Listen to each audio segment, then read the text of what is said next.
వాలంటీర్ల వ్యవస్థకు దాదాపు చంద్రబాబు సర్కార్ మంగళం పాడేసినట్లే.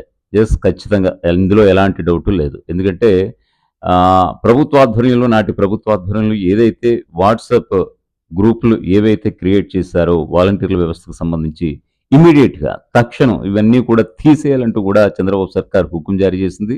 దీంతో ఒకంత షాక్‌లో ఉన్నారు చాలామంది వాలంటీర్స్. ఎందుకంటే గతంలో రాజీనామా చేసిన వాలంటీర్లను పక్కన పెడితే ప్రస్తుతం రాజీనామా చేయలేనటువంటి వాలంటీర్లకి కొద్దో గొప్ప ఆశుండేది. ఖచ్చితంగా తమని ప్రభుత్వం విధుల్లోకి తీసుకుంటుంది.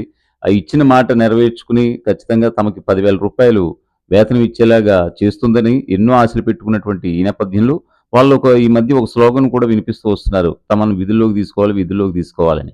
సో, వాళ్ళ స్లోగన్స్ ఎక్కువయ్యేసరికి చంద్రబాబుకి ఇంకా ఇక్కడితో ఈ వ్యవస్థని తుదముట్టించే కార్యక్రమే బెటర్ అనుకున్నారు ఏమో గాని వెంటనే ఆ వ్యవస్థకి ఫుల్ స్టాప్ పెట్టేలాగానే కనిపిస్తున్నారు.